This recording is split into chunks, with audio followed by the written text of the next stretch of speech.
ನಮ್ಮ ಉಪಮುಖ್ಯಮಂತ್ರಿಗಳು ಪರಮೇಶ್ವರ್ ಅವರು, ನಮ್ಮ ಪಕ್ಷದ ಅಧ್ಯಕ್ಷರಾದಂಥ BK ಹರಿಪ್ರಸಾದ್ ಅವರು ಮತ್ತು ನಾವೆಲ್ಲ ಶಾಸಕರುಗಳು, ನಾವೆಲ್ಲ ರಾಜ್ಯದ ಹಿರಿಯ ರಾಜಕಾರಣಿ ಹನುಮಂತಪ್ಪನವರು 1979ರಿಂದ ನನ್ನ ಬಲ್ಲೆ. ಅವರು ರೈಲ್ವೆ ಕಮಿಷನ್ ಅಧ್ಯಕ್ಷರಾಗಿ ಕೆಲಸ ಮಾಡ್ತಿದ್ರು. ಅದಾದ ನಂತರ ಅವರು ರಾಜ್ಯಸಭಾ ಸದಸ್ಯರಾದರು.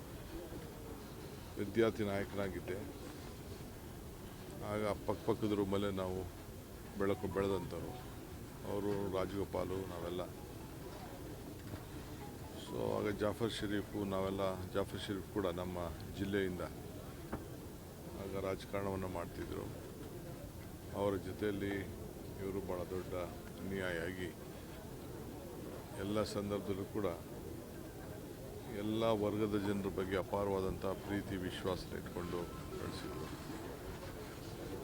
ಇವತ್ತು ಅವರು ದೇಹ ಕುಸಿತೋಗಿರ್ಬೋದು, ಆದರೆ ಅವರ ಭಾವನೆಗಳು, ಅವರ ಆಚಾರಗಳು, ಅವರ ವಿಚಾರಗಳು ಇಂದು ಕೂಡ ಬದುಕಿದೆ.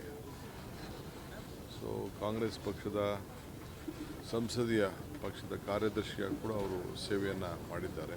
ರಾಷ್ಟ್ರ ಮಟ್ಟದಲ್ಲಿ ಇಂದಿರಾ ಗಾಂಧಿ ಅವರಿಗೆ, ರಾಜೀವ್ ಗಾಂಧಿ ಅವರಿಗೆ, ಸೋನಿಯಾ ಗಾಂಧಿ ಅವರಿಗೆ 3 ಜನಕ್ಕೂ ಕೂಡ ವಿವಿಧ ಹಂತದಲ್ಲಿ ಅವರು ಮಾರ್ಗದರ್ಶನ ಕೊಟ್ಟು ಸಂಸತ್ನಲ್ಲಿ 3 ಬಾರಿ ಸತತವಾಗಿ ಲೋಕಸಭೆಯಲ್ಲಿ ಆಯ್ಕೆಯಾಗಿ ಸೇವೆಯನ್ನು ಮಾಡಿದಂಥವ್ರು.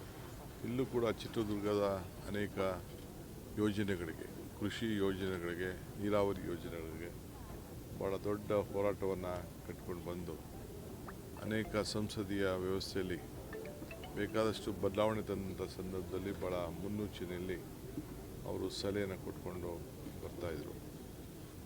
ಸೊ ನಮ್ಮ ಆತ್ಮೀಯ ಒಬ್ಬ ನಾಯಕರವರು ಇವತ್ತು ಇಲ್ಲ. ಇವತ್ತು ನಾವೆಲ್ಲ ಅವರಿಗೆ ಗೌರವವನ್ನು ಸಲ್ಲಿಸಬೇಕು ಅಂತ ಬಂದಿದ್ದೇವೆ. ಭಾಳ ಸರಳ ಜೀವನವನ್ನು ಮತ್ತು ನಿಜಲಿಂಗಪ್ಪನವರ ಇದನ್ನು ಇಲ್ಲಿ ಶಾಶ್ವತವಾಗಿ ಉಳಿಸಬೇಕು ಅಂತೇಳಿ ನಮಗೆಲ್ಲ ಅನೇಕ ಸಂದರ್ಭದಲ್ಲಿ ಸಲಹೆಯನ್ನು ಕೊಟ್ಟಂಥವ್ರು ಕೂಡ ನಮ್ಮ ಹನುಮಂತಪ್ಪನವರು. ಸೊ ಅದಕ್ಕೆ ಸರ್ಕಾರದಿಂದ ಅವ್ರಿಗೆ ಏನೆಲ್ಲ ಗೌರವವನ್ನು ಕೊಡಬೇಕು, ನಾವೆಲ್ಲ ಶಾಸಕರೆಲ್ಲ ಅದು ಕಾಂಗ್ರೆಸ್ ಪಕ್ಷದ ಕಟ್ಟಡವನ್ನು ಇಲ್ಲಿ ಕಟ್ಟಬೇಕು ಅಂಥೇಳಿ ಫಸ್ಟು ಹೆಜ್ಜೆಯನ್ನು ಇಟ್ಟವರೇ ಅವರು. ನಮಗೆ ಒಂದು ವೈಯಕ್ತಿಕ ಒಂದು ಸ್ವಂತ ಕಟ್ಟಡ ಇಲ್ಲಿ ಇರಲಿಲ್ಲ. ಅದಕ್ಕೆ ಮುನ್ನುಡಿಯನ್ನು ಬರ್ದು ಸೊ ಎಲ್ಲ ನಮ್ಮ ಕಾರ್ಯಕರ್ತರನ್ನೆಲ್ಲ ಒಟ್ಟಿಗೆ ತೆಗೆದುಕೊಂಡು ಹೋಗಿ ಕೆಲಸವನ್ನು ಮಾಡಿದಂಥವ್ರು.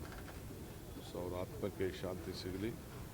ಅವರೆಲ್ಲ ಕುಟುಂಬದವ್ರದವ್ರಿಗೆ ಪಾಪ ರಾಜಕಾರಣದಲ್ಲಿ ಯಾರನ್ನೂ ಅವ್ರು ಬೆಳೆಸಲಿಲ್ಲ, ಯಾರನ್ನೂ ತರಕ್ಕೆ ಅವ್ರು ಆಸೆ ಪಡಲಿಲ್ಲ. ಬಟ್ ಬೇಕಾದಷ್ಟು ಜನ ನಾಯಕರುಗಳಿಗೆ ಸಹಾಯ ಮಾಡಿದ್ದನ್ನು ನನಗೆಲ್ಲ ನೆನಪುಗಳಿದೆ. ನನಗೆ ದೇಹ ಇಲ್ಲದವರು ಕೂಡ, ದೇಹ ಇವತ್ತು ಇಲ್ಲದೆ ಹೋದರೂ ಕೂಡ ಅವ್ರು ಮಾಡಿದಂಥ ಕಾರ್ಯಗಳು ಇವತ್ತು ಕೂಡ ನೆನಪಾಗಿ ಶಾಶ್ವತವಾಗಿ ಉಳಿತವೆ. ಇದನ್ನು ರೈಲ್ವೆ ಕಮಿಷನ್ ಚೇರ್ಮನ್ ಆದಂಥ ಸಂದರ್ಭದಲ್ಲಿ ಭಾಳ ಪಾರದರ್ಶತೆಯನ್ನು ಅವತ್ತು ಪ್ರಾರಂಭ ಮಾಡಿದಂಥ ಒಬ್ಬ ಅಧ್ಯಕ್ಷರವರು. ಇವತ್ತು ಅದು ಉಳ್ಕೊಂಡು ಹೋಗೋದಕ್ಕೆ ಕಾರಣ ಆಗಿದೆ. ಇವತ್ತು ಕೂಡ ನಿಂತಿದೆ. ಅದಕ್ಕೆ ಇವತ್ತು ಅವರೆಲ್ಲ ನಮ್ಮ ಕಾರ್ಯಕರ್ತರೆಲ್ಲ ಭಾಳ ನೊಂದಿದ್ದಾರೆ. ಅವ್ರ ಕುಟುಂಬದವರು ಕೂಡ ನೊಂದಿದ್ದಾರೆ. ಸೊ ಅವರೆಲ್ಲರೂ ಕೂಡ ಧೈರ್ಯ ಕೊಡಬೇಕಂದು ಸರ್ಕಾರದ ಕರ್ತವ್ಯ. ಈ ನಿಟ್ಟಿನಲ್ಲಿ ನಾವೆಲ್ಲ ಅವರ ಆತ್ಮಕ್ಕೆ ಶಾಂತಿ ಸಿಗಲಿ ಅಂತೇಳಿ ಪ್ರಾರ್ಥನೆ ಮಾಡ್ತೀವಿ. ಸರ್, ಜಿಲ್ಲೆಗೆ ಭದ್ರಾ ಮೇಲ್ದಂಡೆ ಯೋಜನೆಯನ್ನು ತರುವಂಥ ವಿಚಾರದಲ್ಲಿ ಹೋರಾಟ ಕಟ್ಟಿದಾಗ ಇವರು ಕೂಡ ಮೊದಲನೇ ಅವರಿಗೆ ತರಬೇಕು ಅನ್ನೋದು ಅದನ್ನೇ ನಾನು ಹೇಳ್ತಾ ಇದ್ದೀನಲ್ಲ. ನೀರಾವರಿ ನಾನು ಒಂದೇ ಅಲ್ಲ, ಅನೇಕ ನೀರಾವರಿ ಯೋಜನೆಗಳಿಗೆ ಯಾವಾಗಲೂ ಕೂಡ ಬೆಂಬಲವಾಗಿ ನಿಂತ್ಕೊಂಡು ಸಂಸತ್ತಲ್ಲೂ ಧ್ವನಿಯನ್ನು ಎತ್ತಿದ್ದಾರೆ, ಸರ್ಕಾರದಲ್ಲೂ ಧ್ವನಿಯನ್ನು ಎತ್ತಿದ್ದಾರೆ. ಅವರು ಎಲ್ಲರೂ ಕೂಡ ಜಿಲ್ಲೆಯಲ್ಲಿ ಒಟ್ಟಿಗೆ ತೆಗೆದುಕೊಂಡು ಹೋಗುವಂಥ ಕೆಲಸವನ್ನು ಅವರು ಮಾಡಿದ್ದಾರೆ. ಚಿತ್ರದುರ್ಗ ಸೇರಿದಂತೆ ರಾಜ್ಯದಾಗ ಹಲವೆಡೆ ಬರ ತಾಂಡವವಾಡ್ತಿದೆ ಸರ್. ಮಳೆ ಆಗ್ತಿಲ್ಲ ಅಂತ ರೈತರು ಹೋರಾಟಕ್ಕೆ ಬರ್ತಾ ಇದೆಯಪ್ಪ. ಇವತ್ತು ಉಪಮುಖ್ಯಮಂತ್ರಿಗಳ ಹತ್ರ ನಾನು ಮಾತಾಡ್ತೀನಿ.